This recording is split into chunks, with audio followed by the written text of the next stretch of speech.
The road stretched endlessly through the dense woods, a ribbon of cracked asphalt hemmed in by towering pines. Sarah gripped the steering wheel, her knuckles white against the gray of her car's interior. The GPS flickered, Recalculating. before settling on a single directive. Arrive at destination in 2 minutes. She sighed, relieved the long drive was nearly over, yet an unfamiliar tension coiled in her chest. It had been years since she last saw her brother David.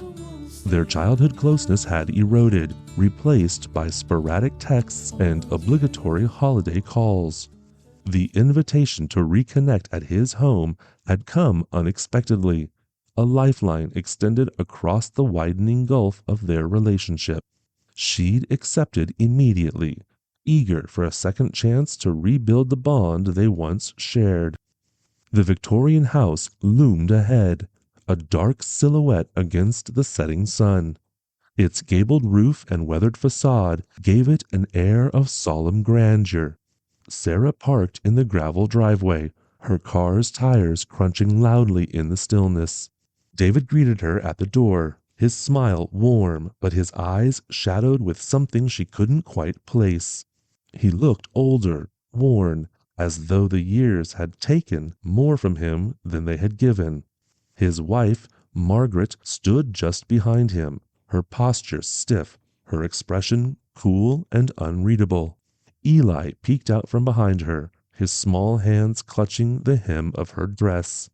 "Sarah," David said, pulling her into a tight embrace, "it has been too long." "It really has," Sarah replied, forcing a brightness into her tone. "This place is impressive." "Old family home," David said, his voice dropping as if the words carried weight. "Come in, we've got dinner ready." Inside, the house was a museum of antique elegance. Heavy drapes framed tall windows, and the furniture was an eclectic mix of polished wood and faded upholstery. The air was tinged with the faint scent of lavender, and something more metallic beneath it, like old pennies. As they sat down to eat, conversation flowed easily enough, but Sarah couldn't shake the feeling that something wasn't quite right. Margaret's eyes flitted constantly to the clock, and David's smile faltered each time Eli fidgeted or made a noise. After dinner, as the group sat in a slightly awkward silence, David cleared his throat. "We need to head out for a few hours," he said, avoiding her gaze. "Would you mind helping us with Eli?" "Absolutely," Sarah exclaimed, happy to spend some one-on-one time with her nephew. "Eli's bedtime routine is simple," David started, "but there are a few specifics we'd like you to follow," David finished as he handed her a folded piece of paper. Sarah unfolded the paper, her brows knitting as she read. "Number 1. Do not let Eli see his reflection after sunset. Number 2. If you hear crying from the basement, do not investigate. Number 3. Always lock the windows before 9 p.m. Number 4. Leave an offering of food on the kitchen table before bed." Sarah laughed nervously. "Is this some kind of joke?" David's face darkened. "It's not a joke, Sarah. Just follow the rules. It's important." Margaret placed a hand on his arm, her voice low and firm. "We've had babysitters who didn't, and it didn't end well." The gravity in their voices silenced any protest Sarah might have had. She nodded, folding the paper carefully and slipping it into her pocket. "Got it," she said, trying to mask her unease. "You can count on me." David and Margaret left soon after, their departure swift and quiet. As the front door clicked shut behind them, Sarah turned to Eli. He stood motionless in the doorway, his dark eyes fixed on her. "Ready for some fun?" she asked, forcing a smile. Eli's lips twitched in the faintest hint of a smile. "You should lock the windows now," he said softly. "It's almost 9. The house settled into an eerie quiet after David and Margaret left, The ticking of an ornate grandfather clock in the hall became the only sound. Sarah moved from room to room, locking each window as instructed. The brass latches were cold beneath her fingertips, and she couldn't help but notice how heavy each frame felt, as though the house itself resisted her efforts. Eli trailed behind her silently, his small footsteps barely audible over the creak of the floorboards. His presence was unnerving, not for anything he said or did, but for the way he watched her, his gaze sharp and calculating, far too intense for an 8-year-old. "Windows are locked," Sarah said, trying to dispel the tension. "What's next? A game? Maybe some cartoons?" Eli shook his head. It's sunset.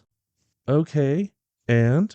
Without a word, Eli walked to the nearest window and tugged the heavy drapes closed. He moved to the next and the next, methodically drawing the house into darkness.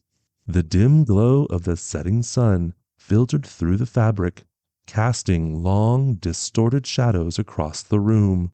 "Eli, you don't need to," she began, but he cut her off with a flat, almost mechanical tone. "Don't let me see the mirrors." The words sent a chill skittering up Sarah's spine. She glanced around, her eyes catching on a large gilt-framed mirror hanging over the fireplace. She hadn't even noticed it before, but now its surface seemed to pulse, reflecting the room in strange, warped proportions. She moved to pull the drapes over the remaining windows, her movements quick and deliberate. When the last window was covered, she turned back to Eli, who was now staring intently at the mirror. "Come on," she said, stepping between him and his reflection. "Let's find something else to do." Eli didn't move. They don't like the mirrors after sunset. Sarah's throat tightened. Who doesn't? Eli didn't answer. Instead, he turned and walked out of the room, leaving her alone with the mirror's unsettling presence. For a moment, she felt as though it was watching her, its polished surface holding some unspoken secret. Sarah moved to follow Eli upstairs. As she passed the basement door, she paused. A faint sound reached her ears, so soft she almost missed it, the delicate, rhythmic sobbing of a child. Her hand hovered over the doorknob, the rule flashing through her mind. "If you hear crying from the basement, do not investigate." "Eli," she called, her voice steady but low. From the top of the stairs, his small voice answered, It's not me. The sobbing grew louder for a moment, then stopped abruptly, as though whoever, or whatever, had been making the sound realized it had been heard. The silence that followed was oppressive, the weight of it pressing down on Sarah's chest. Her instinct screamed to open the door, to check for herself, but the rules, the damn rules. Taking a deep breath, she forced herself to move away, her footsteps quickening as she ascended the stairs. She found Eli sitting cross-legged on his bed, a storybook open in his lap. He looked up at her with an expression of innocent curiosity. "Did you hear it?" she asked, her voice barely above a whisper. Eli nodded solemnly. It cries every night. Sarah swallowed hard. "What's in the basement, Eli?" His eyes darkened. They are. Before she could press him further, the grandfather clock chimed 9 times, each strike echoing through the house like a warning. The weight of the grandfather clock's chimes lingered long after they faded, each reverberation settling deeper into Sarah's chest. She forced herself to focus, brushing off the lingering unease as she tucked Eli into bed. His small frame seemed almost lost beneath the heavy quilt, but his eyes remained sharp, following her every move. "Good night, Eli," she whispered, brushing a stray lock of hair from his forehead. Good night, Aunt Sarah, He replied softly. Don't forget the food. The food offering. Another peculiar rule she had nearly overlooked. Heading downstairs, Sarah rummaged through the kitchen, finally settling on a plate of cookies and a glass of milk. She placed them carefully on the kitchen table, feeling a faint ripple of absurdity as she did so. Who, or what, was this for? The sudden sound of knocking jolted her from her thoughts. The front door rattled slightly in its frame, and for a moment Sarah considered ignoring it, yet something compelled her to check, if only for the sake of her fraying nerves. Through the peephole, Sarah saw an older woman standing on the porch, her features cast in the weak glow of the porch light. Her face was lined with deep creases, her eyes sharp and restless. Reluctantly, Sarah opened the door a crack. "Can I help you?" The woman's gaze darted over Sarah's shoulder, into the dimly lit house. "You must be Sarah," she said, her voice a mixture of concern and urgency. "I'm Mrs. Calloway. I live just down the road." Sarah hesitated, unsure whether to trust this sudden visitor. "Is something wrong?" Mrs. Calloway leaned in slightly, her voice lowering. "You shouldn't be here. The Marlowes, they aren't what they seem." The words sent a jolt of adrenaline through Sarah, though she kept her expression neutral. "What do you mean?" "Have they given you the rules yet?" Mrs. Calloway pressed, her eyes narrowing. "That list they give to all their babysitters?" Sarah stiffened but didn't respond. Mrs. Calloway sighed, her expression darkening. "Listen carefully. The rules aren't to protect Eli, they're to protect you." She paused, glancing nervously at the house again. "You're not the first babysitter they've brought here, and you won't be the last." Sarah's pulse quickened. "What happened to the others?" Mrs. Calloway shook her head. "Some left before it was too late, but others, well, let's just say they're not around to warn you themselves." A chill ran down Sarah's spine. She opened her mouth to ask more, but before she could, Mrs. Calloway straightened abruptly, her face shifting into a mask of forced composure. "You should lock this door," she said curtly, already backing away. "Good luck, Sarah. You'll need it." And with that, Mrs. Calloway disappeared into the darkness, her form swallowed by the night. Sarah stood frozen, the weight of the woman's words settling heavily on her. She locked the door as instructed and leaned against it, her mind racing. Her gaze fell on the plate of cookies and the glass of milk, untouched on the kitchen table. The house, once silent, now seemed to hum with a quiet menace. Every creak of the floorboards and sigh of the walls felt deliberate, as if the house itself was waiting for her next move. The house had an unsettling way of amplifying silence. Every creak of the wooden floorboards, every soft hiss of the wind against the windows seemed to vibrate through Sarah's nerves. She tried to shake off Mrs. Calloway's cryptic warnings as she cleaned up the kitchen, but the woman's words clung to her like a second skin. The rules aren't to protect Eli, they're to protect you. By the time Sarah finished tidying, the weight of the day had begun to settle in her bones. She climbed the stairs, careful not to disturb the fragile quiet that enveloped the house. Outside Eli's door, she paused, listening for the slow, even rhythm of his breathing. Satisfied he was asleep, she made her way back downstairs to double-check the windows. The basement door caught her eye. It sat just off the kitchen, unassuming, but its very presence seemed to pulse in her peripheral vision. The faint sobbing she'd heard earlier still echoed in her memory, an insistent question that refused to be ignored. Her hand hovered over the doorknob. "If you hear crying from the basement, do not investigate." She bit her lip, her heart pounding against her ribs. The crying had stopped hours ago. There was no harm in just looking, right? Steeling herself, she turned the knob slowly, the old brass cool beneath her palm. The door creaked open an inch, revealing a narrow staircase that descended into shadow. A cold draft curled around her ankles, carrying the faint metallic scent she'd noticed earlier. "Hello?" she called softly. The darkness swallowed the sound, offering no response. She pushed the door open wider, her curiosity wearing with a gnawing sense of unease. From above, the grandfather clock began to chime. Its heavy, resonant strikes counted 10, each one louder than the last, as if warning her to stop, but it was too late. In the mirror above the fireplace, a flicker of movement caught her eye. Sarah's breath hitched as she turned toward it.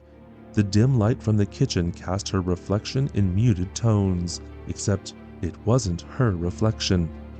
The figure in the mirror wore her face, but its eyes were wrong, dark, sunken voids that seemed to pull at the edges of reality. The reflection smiled. Sarah stumbled back, her heart leaping into her throat. She spun toward the staircase, but the basement door had slammed shut. She lunged for the knob frantically, but it wouldn't budge. The cold draft had turned into an icy gust, and from behind the door, the faint sound of sobbing began again.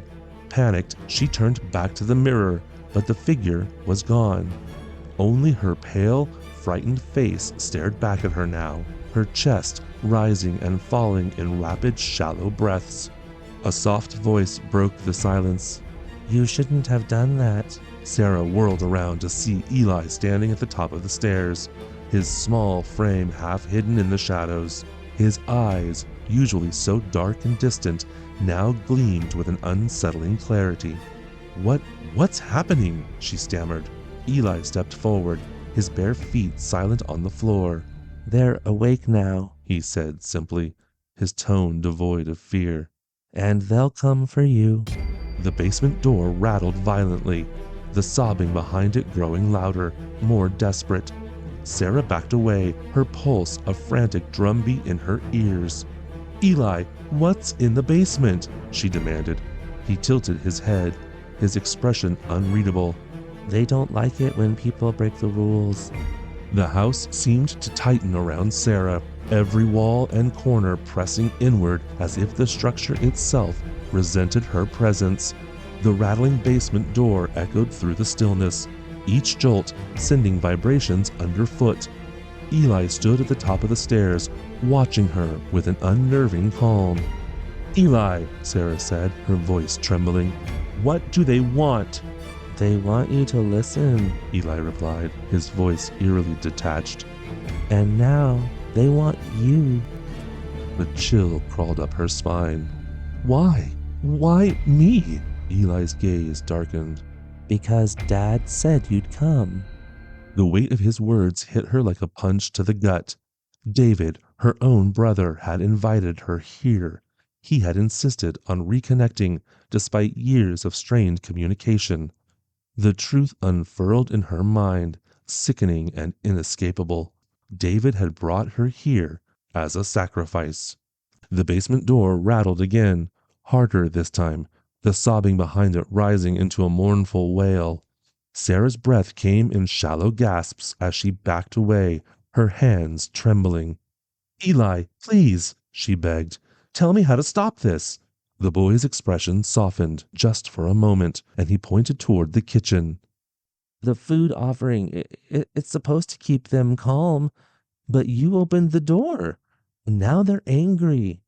Sarah's eyes darted to the untouched plate of cookies and the glass of milk on the table. She snatched them up and hurried toward the basement door, her heart hammering in her chest. As she approached, the sobbing ceased abruptly. The silence was worse, thick and oppressive, like the calm before a storm. She placed the plate and glass carefully on the floor in front of the door and stepped back, her pulse roaring in her ears. For a moment, nothing happened. Then, slowly, the rattling stopped. The door stood still, its oppressive presence retreating slightly, but the air in the room remained charged with an unspoken threat. Sarah turned to Eli, who watched her with the same unsettling calm. "Is that it?" she whispered. "Is it over?" Eli didn't answer. Instead, His gaze shifted to the mirror above the fireplace. Following his eyes, Sarah felt her stomach drop. The mirror, once a still and silent surface, now rippled as though disturbed by an unseen force. And then, slowly, the reflection returned. Not hers, but the figure she'd seen before. Its hollow eyes bore into her, and its mouth curled into a cruel, knowing smile. You broke the rules, it whispered, though its lips never moved. The voice was everywhere and nowhere, a low, guttural rasp that seemed to seep into the very bones of the house. Sarah staggered back, her knees weak. The reflection began to twist and contort, its features warping into a grotesque parody of her own face. From the corners of the mirror, shadowy tendrils began to spill out, creeping along the frame as though testing the boundaries of their prison. "Eli!" Sarah shouted, her voice rising in panic. "What do I do?" The boy remained motionless, his face unreadable. "They'll keep coming," he said softly, "until you stop them." "How? How do I stop them?" Sarah demanded. Before Eli could answer, the tendrils reached the edges of the mirror and lashed out. One struck a nearby lamp, shattering it into pieces, while another wrapped around a chair, pulling it violently across the room. Sarah scrambled to avoid the chaos, her mind racing. The mirror was the key. She could feel it. But how could she use it against them? "They hate their reflection," Eli said suddenly, his voice cutting through the din. "It's the only thing they fear." Sarah's eyes snapped to the mirror, the distorted figure still writhing within its glass confines.